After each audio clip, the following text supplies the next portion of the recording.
night Game 3 stopped being just basketball. Before the ball even hits the hardwood, Game 3 of the NBA Finals has already become the most explosive night of the entire series. Not because of a buzzer beater, not because of a superstar injury, not because of a locker room scandal, but because one front row seat has turned the biggest basketball stage in America into a national pressure cooker. Donald Trump is expected to be courtside for Game 3. And the second that news hit, everything around the game changed. The arena changed, the security changed, the fan experience changed, and most importantly, the conversation changed. This was supposed to be about basketball. Two teams fighting for a championship, players chasing legacy, coaches making adjustments, fans showing up to witness history. But now, before tip-off even arrives, the spotlight is split between the court and the most controversial seat in the building. Fans who paid huge money to be there are now dealing with tighter security, longer lines, stricter rules, and a completely different game day experience. Outside the arena, the impact is even bigger. A watch party that was supposed to bring thousands of fans together has reportedly been canceled, leaving people frustrated, disappointed, and asking one simple question: why should ordinary fans lose their moment because one powerful person decided to show up? And inside the arena, the tension is going to be impossible to ignore. Every camera knows where to look. Every fan knows what moment is coming. Every player has to block out the noise and perform under a level of pressure that has nothing to do with basketball. Because this is not just Game 3 anymore. This is politics, celebrity, security, media, fan anger, and NBA history all crashing into one building on one night. So, before we go deeper, comment where you are watching from. If you think Trump's courtside appearance makes Game 3 more historic, press 1. If you think it distracts from the finals and hurts the fans, press 2. And if you are new here, subscribe now, because this story is only getting bigger. The security lockdown, that changed everything. The moment a president enters a sports arena, the building stops operating like a normal arena. It becomes a protected zone. And for Game 3, that means fans are not just walking into an NBA Finals game. They are walking into one of the tightest security environments basketball has seen in years. The biggest change hits fans before they even reach their seats. Bag rules become stricter. Entry lines become longer. Arrival times move earlier. Streets around the arena become harder to access. Parking becomes more complicated. Public transit routes feel different. A night that should have been simple, show up, cheer, watch greatness, suddenly becomes a full logistical challenge. And this is where the frustration begins. Because many of these fans saved money, changed schedules, traveled across cities, and planned their entire day around this game. Some came with family, some came from out of town. Some may never get another chance to experience an NBA Finals atmosphere like this again. But instead of thinking only about the game, they now have to think about checkpoints, blocked roads, delays, and restrictions. That changes the mood. The NBA Finals are supposed to feel like a celebration. Loud streets, packed restaurants, fans in jerseys, people gathering outside the arena just to feel close to the moment. But with a presidential visit, that open energy becomes control. The party atmosphere gets replaced by caution. The freedom of the night gets squeezed by security. And for many fans, the issue is not whether security is necessary. Of course it is. The issue is who pays the price for it. The answer is clear. Ordinary fans, they are the ones standing in longer lines. They are the ones losing access to normal game day traditions. They are the ones being told that the experience they expected is no longer the experience they are getting. That is why this story is bigger than one courtside seat. It is about how one powerful arrival can reshape the entire night for thousands of people who came for basketball, not chaos, the watch party that never happened. For thousands of fans, the biggest disappointment of Game 3 has nothing to do with what happens on the court. It is about what will not happen outside it. Every NBA Finals run creates moments that go far beyond ticket holders. Not everyone can afford courtside seats. Not everyone can spend thousands of dollars on finals tickets. But watch parties have always been the bridge between the arena and the community. They allow ordinary fans to become part of something bigger. That was supposed to happen for Game 3. Large screens, thousands of fans, team colors everywhere, chants echoing through the streets. Families, students, lifelong supporters, and casual fans gathering together to experience a championship atmosphere. For many people, that experience was their final. Then suddenly, it was gone. The cancellation hit harder than many expected because it transformed this story from a political headline into a personal one. Fans who had arranged travel plans, requested time off work, booked hotels, or coordinated with friends suddenly found themselves with nowhere to go. And here's what makes the situation even more emotional. Most of those fans were never asking for special treatment. They were not demanding access to players. They were not expecting luxury experiences. They simply wanted to stand among among fellow supporters and enjoy one of the biggest nights of the basketball season. Instead, they watch their plans disappear. That frustration spread rapidly across social media. Some people blame security requirements, others blame the decision to attend the game. Many simply expressed disappointment that a celebration built around fans had become collateral damage. The result is something the NBA rarely sees during the finals. Instead of talking only about matchups, coaching adjustments, and championship pressure, fans are debating whether the event itself has become bigger than the sport. And that's a dangerous shift, because the closer the conversation moves away from basketball, the harder it becomes for the players and teams to remain the center of attention. The finals should belong to the athletes who spent years fighting to get here. Yet as Game 3 approaches, thousands of people are talking less about who will win the championship and more about everything happening around the arena. And that may be the biggest sign that this story is far from over. The crowd reaction everyone is waiting for. There is one moment that everyone inside the arena, everyone watching at home, and everyone covering this game is waiting for. The moment the cameras find Donald Trump, not the opening tip, not the first three-pointer, not the first timeout, that moment, because whether people support him or oppose him, one thing is undeniable: the reaction will be immediate. When a figure this polarizing walks into one of the most emotionally charged environments in sports, the atmosphere changes instantly. Every person in the building knows it, every television producer knows it, every camera operator knows it, and that creates a level of anticipation that has nothing to do with basketball. The NBA has one of the most passionate fan bases in the world. Fans are loud. Fans are emotional. Fans react in real time. Unlike many sporting events where the crowd fades into the background, NBA arenas often become part of the story itself. That is why so many people are wondering what happens when the spotlight shifts from the players to the courtside seats. Will the crowd cheer? Will the crowd boo? Will the reaction be mixed? Nobody truly knows, but everyone expects something, and that expectation alone is enough to create tension throughout the building. Imagine being a player preparing for one of the biggest games of your life. You spent months grinding through the regular season. You survived multiple playoff rounds. You earned your place on basketball's biggest stage. Then suddenly, the biggest question during media day isn't about your performance. It's about someone sitting in the front row. That is the reality facing players entering Game 3. The crowd reaction itself may last only a few seconds, but the media coverage could last for days. Every headline, every video clip, every social media discussion, everything could revolve around that single moment. And if that happens, Game 3 risks becoming remembered for something other than basketball. Not because of what happened on the scoreboard, but because of what happened in the stands. That possibility is exactly why tension continues to grow as tip-off gets closer. Because everyone senses that the first few minutes of Game 3 could create a moment that lives far beyond this final series. The players trapped inside the noise. For the players, this is the part people rarely think about. Fans can argue online. Broadcasters can debate the meaning of the moment. Politicians and commentators can turn Game 3 into a national conversation. But the players still have to do the hardest thing in the building. They have to play. Not just any game, an NBA Finals game. This is the stage every player dreams about when they are a kid, shooting alone in an empty gym. This is the stage that defines legacies, changes careers, and turns great players into champions. Every possession matters. Every missed rotation matters. Every careless turnover can become the difference between a parade and a summer full of regret. And now, surrounding all of that, there is noise. Questions at practice. Questions during media availability. Questions in the locker room. Questions that have nothing to do with defensive coverages, shot selection, rebounding, or late game execution. That becomes a mental challenge. Because championship basketball is not only physical, it is emotional discipline. It is the ability to stay locked in when the world outside the court is trying to pull your attention away. Some players will give safe answers. They will say they are focused only on basketball. They will say outside distractions do not matter. They will say the finals are too important to think about anything else. And maybe they mean it, but they are still human. They hear the questions, they see the headlines, they feel the atmosphere changing around them. That is what makes Game 3 so complicated. The athletes did not ask for the storyline. They did not fight through the playoffs just to have the biggest conversation become a political appearance. They earned this stage through work, sacrifice, pain, and pressure.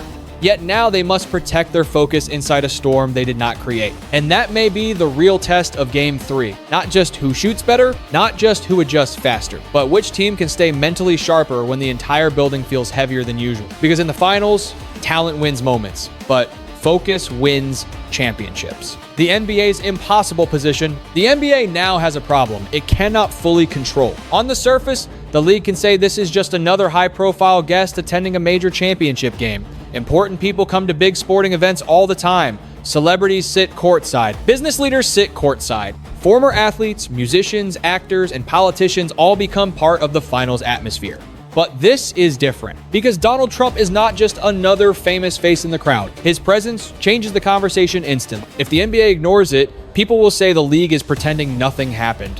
If the NBA highlights it too much, people will say the league is allowing the finals to become political theater. If the broadcast cuts to him, the reaction becomes a national clip. If the broadcast avoids him, people will accuse them of hiding the moment. There is no perfect move. That is what makes this so difficult for the league. The NBA has spent years trying to balance basketball, culture, business, and player voice. It wants to be modern, global, and socially aware. But it also wants the finals to remain focused on the game itself. Game 3 puts all of that balance under pressure. The league has to protect the player's stage. It has to respect security requirements. It has to manage fan frustration. It has to protect the broadcast. And it has to do all of this while millions of people are watching closely, ready to judge every decision. That is an impossible line to walk, because once the crowd reacts, the NBA no longer controls the story. The fans do. The cameras do. The internet does. And the moment that reaction spreads, the league will be forced to respond, even if it says very little. This is why Game 3 feels so much bigger than a basketball game. It is testing whether the NBA can keep its biggest event centered on the athletes when the outside world forces its way into the building. And the answer may define how people remember this finals long after the trophy is lifted. The fans who feel pushed aside. The loudest part of this story is politics. But the most human part is the fan. Because behind every headline about security, every debate about courtside attention, and every prediction about the crowd reaction, there are ordinary people who simply wanted to be part of an NBA Finals night that matter. A Finals game is not just entertainment. For many fans, it is a memory they may carry for the rest of their lives. It is the jersey they saved money to buy, the ticket they kept refreshing pages to find, the road trip they planned with friends, the moment they hoped to share with a parent, a child, or a city full of people who love the same team. When that experience changes, people feel it personally. And that is exactly what happened here. The stricter rules, the longer lines, the blocked streets, the canceled watch party, all of it created the feeling that fans were no longer the center of the event. Instead, they became people forced to adjust around someone else's arrival. That feeling creates resentment, not because fans reject safety, not because they do not understand why security exists, but because they came for basketball and suddenly found themselves inside a much bigger machine. For fans without tickets, the watch party cancellation may hurt the most. Those gatherings are where a city becomes one voice. They give people who cannot afford arena seats a way to still feel included. When that disappears, the finals become less accessible, less communal, and less connected to the people who give the sport its heartbeat. That is the painful irony. The NBA is built on fan energy. The noise, the chants, the passion, the arguments, the loyalty, that is what makes the league feel alive. But in this moment, some of those same fans feel like their experience was sacrificed for spectacle. And once fans feel pushed aside, the conversation changes. It is no longer just about who attends the game. It becomes about who the game is really for. And that question may follow the NBA long after Game 3 ends. The moment this becomes bigger than sport. Every few years, a sporting event crosses an invisible line. It stops being only about the scoreboard. It stops being only about who made the biggest shot, who grabbed the final rebound, or who walked away with momentum. It becomes something larger, something heavier, something people discuss even if they did not watch a single minute of the game. Game 3 is moving dangerously close to that line. This is no longer just a finals matchup between two elite teams. This is no longer just about strategy, star power, or championship pressure. The story has escaped the court and moved into the national conversation. People who barely follow basketball are suddenly talking about the arena, the security, the watch party, the fans, and the man sitting courtside. That changes the entire meaning of the night. Because once a game becomes a cultural event, every detail gets magnified. The camera angle matters. The crowd reaction matters. The body language of players matters. The broadcast decision matters. Even a short moment on the big screen can become the clip that dominates the next morning. That is what makes this so dangerous for the NBA. The finals are supposed to be the league's cleanest stage, the moment where basketball is presented at its highest level. But now, the league is fighting to keep the game at the center while the outside world keeps pulling attention away from it. And the players are stuck right in the middle. They still have to defend, score, communicate, adjust, and execute. They still have to chase a championship under impossible pressure. But now they are doing it in an atmosphere where every sound from the crowd could carry another meaning. Every timeout could feel tense. Every camera cut could shift the mood of the building. For fans, the feeling is just as complicated. Some will see this as history. They will say a sitting president at the NBA Finals proves how important the event has become. Others will see it as a distraction, a moment where politics walked into a space that should have belonged to basketball. And many fans will not care about the politics at all. They will simply remember that the night they wanted was changed before the game even started. That is why Game 3 feels so unstable. Not unsafe, not out of control, but emotionally unpredictable. A cheer could become a headline. A boo could become a national debate. A player's comment after the game could travel farther than his stat line. A fan reaction could become the image people remember more clearly than the final score. And that is how sports history often works. Years later, people do not always remember every possession. They remember the atmosphere. They remember the sound. They remember the feeling that something unusual was happening. They remember when a game suddenly seemed to carry the weight of a larger conversation. Game 3 has all the ingredients for that kind of memory. A championship stage, a divided audience, a political figure courtside, a frustrated fan base, a league trying to stay balanced, players trying to stay focused, and millions of people waiting to see what happens next. That is why this game may be remembered differently from other finals games. Not because the basketball does not matter, but because the basketball now has to compete with everything around it. The question is no longer only which team wins Game 3. The bigger question is whether Game 3 can survive its own spotlight, the city feeling the ripple effect. Game 3 does not only affect the people sitting inside the arena, it affects the entire city around it. On a normal NBA Finals night, the area around the stadium becomes alive.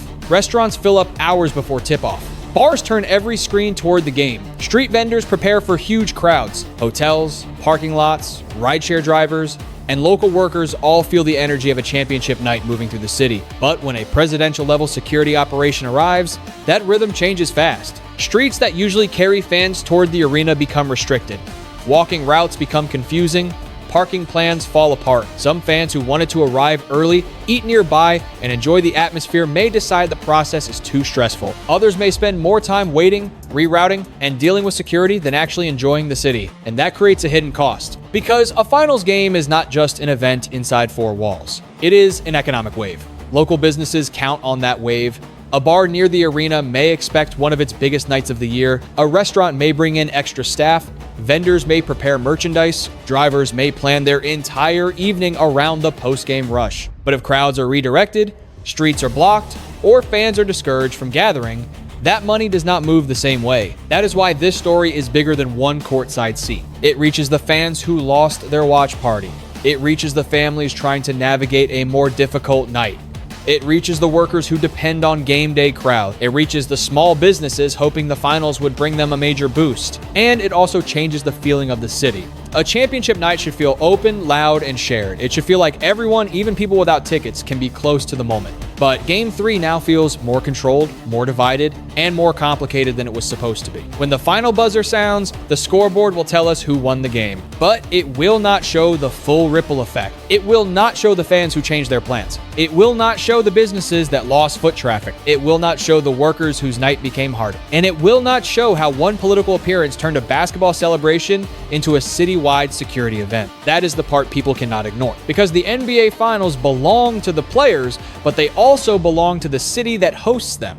And when that city feels the pressure before the game even begins, the story becomes much larger than basketball. The lesson Game 3 leaves behind. When this night is over, people will argue about what mattered most. Some will talk about the final score. Some will talk about the crowd reaction. Some will talk about Trump sitting courtside. Some will talk about the fans who lost their watch party, the security changes, and the way one basketball game became something much bigger than sports. But the real lesson is simple. Sports are powerful because they bring people together. They give strangers a reason to stand side by side, cheer for the same colors, feel the same pressure, and believe in the same moment. That is what makes the NBA Finals special. It is not only the trophy, it is the shared emotion around it. And that is why moments like this must be handled carefully. When politics, power, media, and celebrity enter the arena, the game can easily lose its center. The players deserve the spotlight they earned. The fans deserve the experience they paid for. The city deserves a celebration that feels open and human. Game 3 reminds us that basketball should not become a battlefield for division. It should be a place where competition stays fierce, but respect remains stronger.